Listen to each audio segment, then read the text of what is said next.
ठीक ठाक सब लोग बढ़िया हैं? चलिए गुड, बहुत बढ़िया।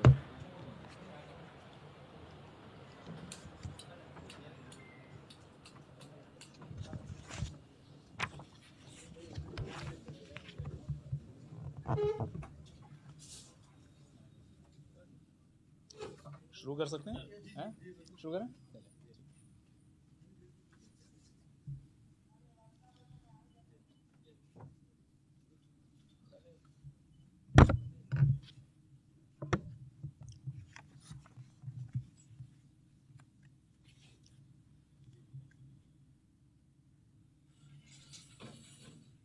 आप सभी लोगों का केंद्रीय चयन पर्षद सिपाही भर्ती की तरफ से इस संक्षिप्त प्रेस वार्ता में सभी लोगों का स्वागत है। आप जानते हैं कि हमने 11 मार्च 2025 को विज्ञापन 1/2025 प्रकाशित किया था 19,838 सिपाहियों की भर्ती के लिए। तो उसी की प्रक्रिया को आगे बढ़ाते हुए अब हम इसकी लिखित परीक्षा आयोजित करने जा रहे हैं। उससे पहले मैं थोड़े से आंकड़े दे दूं।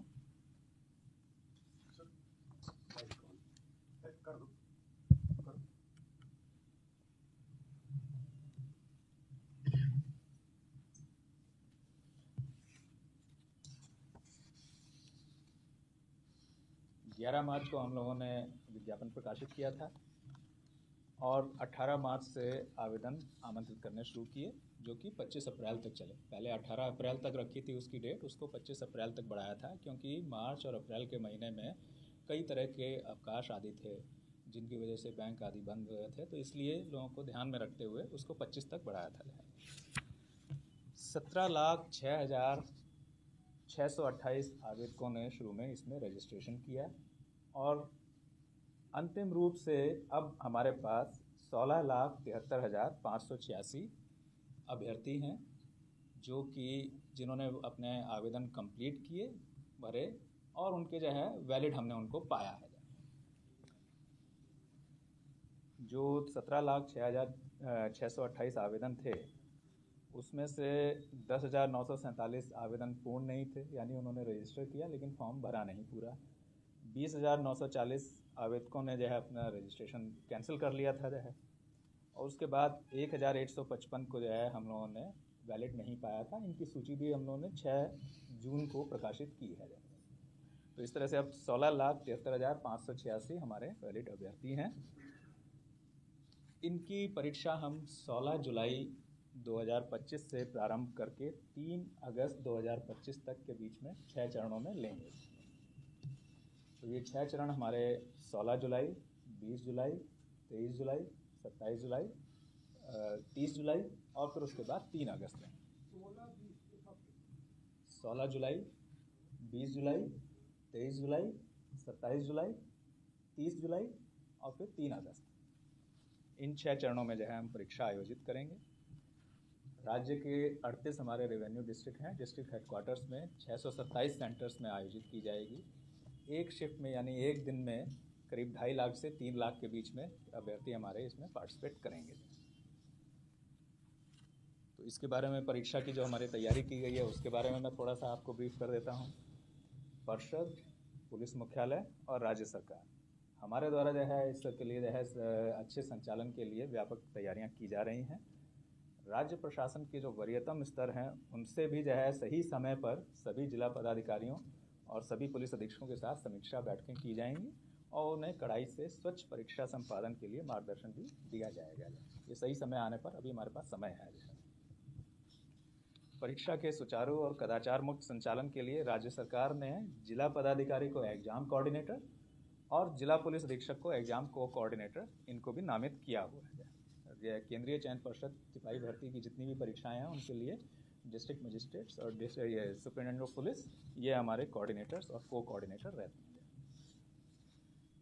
राज्य के हमारे जितने भी साइबर थाना है और आर्थिक अपराध इकाई के स्तर से सोशल मीडिया आदि पर परीक्षा से संबंधित निगरानी की जा रही है और संदिग्ध बातों अथवा व्यक्तियों पर भी नजर रखी जा रही है और इसे आने वाले समय में हम इसे और सघन करते जाएंगे जैसे जैसे समय नज़दीक आता रहेगा। स्थानीय पुलिस के द्वारा है परीक्षा और परीक्षा से पूर्व हॉस्टल, लॉज, कोचिंग सेंटर्स और इसी प्रकार के अन्य संस्थान जहां अभ्यर्थियों और छात्रों आदि का जमावड़ा हो सकता है, वहां पर निगरानी और आसूचना संकलन वहां पर किए जाते हैं। इन सब के इंस्ट्रक्शंस हो चुके हैं और ये कार्रवाई प्रारंभ भी हो गई है, आगे और सघनता से की जाती है। परीक्षा केंद्र पर अगर हम व्यवस्थाओं की बात करें तो स्वच्छतापूर्ण और कदाचार मुक्त रूप में इसको हम संपन्न कर सकें, इसलिए प्रत्येक कक्ष एग्जामिनेशन हॉल के प्रत्येक कक्ष और अन्य महत्वपूर्ण स्थानों पर सीसीटीवी की से निगरानी की जाएगी और उसकी लाइव फीड परिषद मुख्यालय के नियंत्रण कक्ष में रहेगी, जहां से उसको हम मॉनिटर भी कर सकते हैं और उसके आधार पर आगे इंस्ट्रक्शंस भी पास ऑन कर सकते हैं। हर एक कक्ष में जैमर भी लगाए जाएंगे और जो कि 5G और वाईफाई यानी मोबाइल नेटवर्क को वो जैम करने की क्षमता रखते हैं।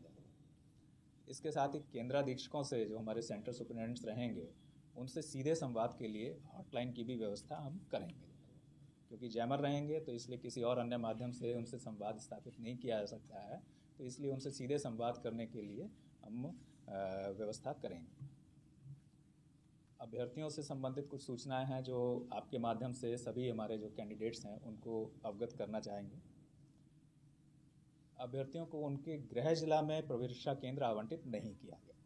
किसी भी कैंडिडेट को होम डिस्ट्रिक्ट एलोकेटेड नहीं है।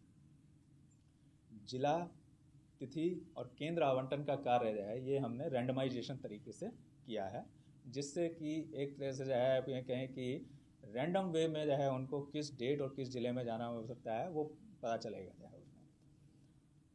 20 जून से हमारे सभी कैंडिडेट्स हमारी वेबसाइट पर जा कर के परीक्षा तिथि और जिला की सूचना देख सकते हैं। 20 जून से उनको कि किस तिथि को और किस ज़िले में उनका सेंटर पड़ेगा उसको ज्ञान करते हैं। लेकिन एडमिट कार्ड वो परीक्षा की तिथि से 7 दिन पहले ही डाउनलोड कर सकेंगे और उस एडमिट कार्ड में ही एक्चुअल सेंटर कौन सा है उसकी सूचना रहेगी। तो 7 दिन पहले उनको परीक्षा केंद्र का नाम पता चलेगा, लेकिन 20 जून से वो अपनी तिथि और जिला, किस ज़िले में उनका सेंटर पड़ने वाला है वो देख सकते हैं।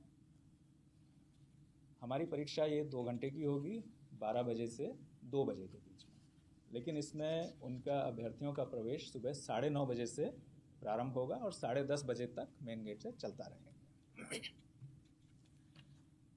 प्रवेश के समय उनके DFMD, HHMD और जिला पुलिस के प्रशिक्षित पुलिसकर्मियों से उनकी चेकिंग और फ्रिस्किंग कराई जाएगी और उसके बाद ही उनको प्रवेश दिया जाएगा।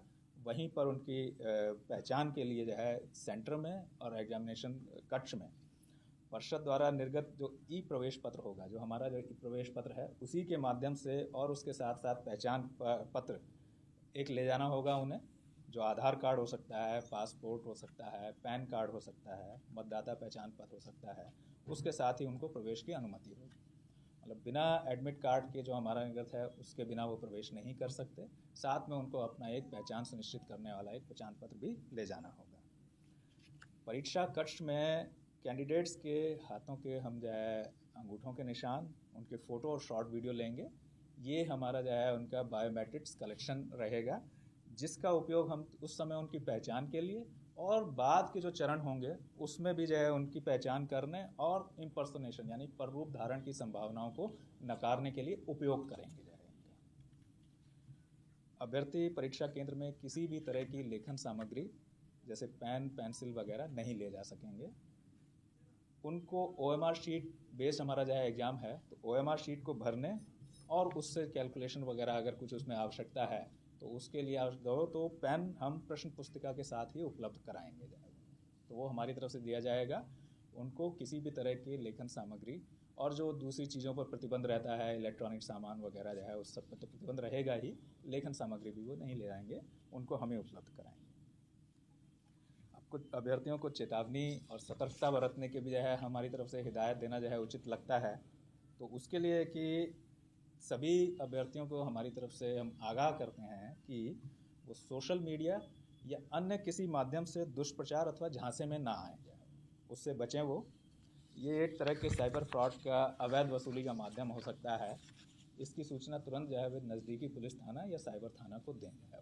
अगर उनको किसी भी तरह से किसी माध्यम से कोई कांटेक्ट करने, अप्रोच करने की कोशिश करता है एग्ज़ाम से संबंधित किसी बात में किसी तरह के प्रलोभन का या कोई और दूसरे झूठे आश्वासन का, तो इमीडिएटली वो थाने को सूचित करें और हो जाएगा। ये अवैध उगाही का ही माध्यम होगा, इसके अलावा इसका और कुछ नहीं है। परिषद के स्तर से भी जो है किसी अभ्यर्थी को दूरभाष, मोबाइल या सोशल मीडिया के माध्यम से व्यक्तिगत संपर्क नहीं किया जाता है। इसकी मैं साफ साफ बता दूँ कि जैसे है हमारे यहाँ से नहीं किया जाता है।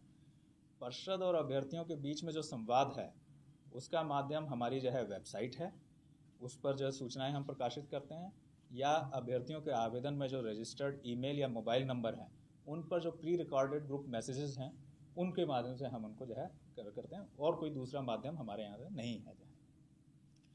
अगर इसके अतिरिक्त किसी अन्य स्वरूप में कोई हमसे संपर्क करता है या प्रयास करता है तो इसकी सूचना थाने को दें जाए। एक बात और कि परीक्षाओं की निष्पक्षता और स्वच्छता को बनाए रखने के लिए बिहार सरकार ने बिहार लोक परीक्षा अनुचित साधन निवारण अधिनियम 2024 जैसा कड़ा कानून अधिनियमित किया है। तो 2024 में उसकी अनुसूची में भी जो है हमारा केंद्रीय चयन पर्षद सिपाही भर्ती की परीक्षाएं जो आयोजित करते हैं वो सब उसमें सम्मिलित हैं। यानी कि हमारी जो भी परीक्षाएं हैं वो उस एक्ट के तहत जो है उसमें हमारी जो है लागू है, हमारे एक्ट उसमें जो है जाए। अब इस अधिनियम में अगर देखें तो किस तरह के कड़े प्रावधान हैं, तो इस अधिनियम में अभ्यर्थी परीक्षा में संलग्न पदाधिकारी किसी संस्थान अथवा व्यक्तियों द्वारा संगठित रूप में तथा सेवा प्रदाता आदि के द्वारा, यानी जो एजेंसी जो है सर्विस प्रोवाइडर्स हैं आदि के द्वारा परीक्षा की शुचिता को दूषित करने, प्रश्न पत्र लीक करने, उत्तर पुस्तिका आदि से छेड़छाड़ करने, प्रारूप धारण, अनुचित साधनों को सुगम बनाने के लिए सुरक्षा उपायों का उल्लंघन करना। जैसा मैंने कहा कि बायोमेट्रिक्स हम लेंगे, उनमें अगर कोई व्यवधान पैदा करता है या आनाकानी करता है तो वो भी इससे कवर्ड है। या उनसे छेड़छाड़ करना, धोखा देने या धनीय लाभ, यानी कि जो है कि वो झूठा बता करके कि जो है कि पेपर ये है, ये प्रश्न आएंगे, ये जो है उससे, तो ये सब जो है जाली वेबसाइट आदि अपराधों को दंडनीय बनाया गया है। और इन अपराधों के लिए 3 वर्ष से 10 वर्ष तक की सजाएं हैं और जुर्माना है जो कि 1 करोड़ अथवा उससे अधिक भी हो सकता है। और सेवा प्रदाताओं और अन्य संस्थानों के स्तर से संगठित रूप में किए गए अपराधों के लिए परीक्षा की समानुपातिक लागत की वसूली भी की जा सकती है, उनकी संपत्ति की कुर्की और उसका संपहरण भी किया जा सकता है। तो इस तरह के कड़े प्रावधान इस एक्ट में रखे गए हैं और ये एक्ट हमारे द्वारा जो आयोजित जो परीक्षा है उसमें लागू है।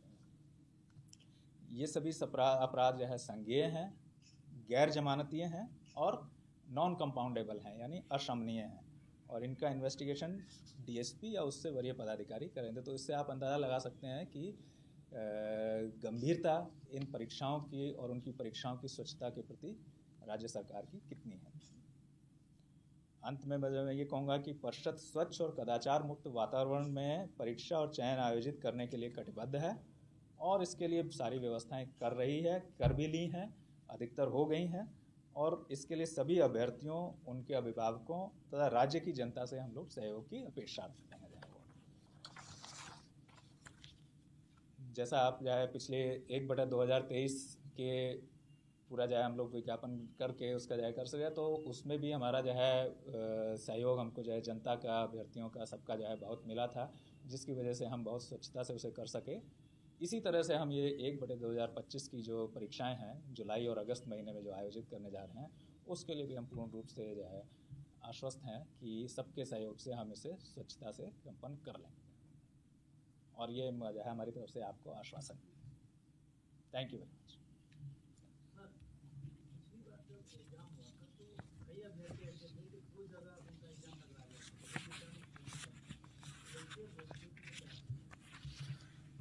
उनको चुनाव करना होगा किस में जाएं।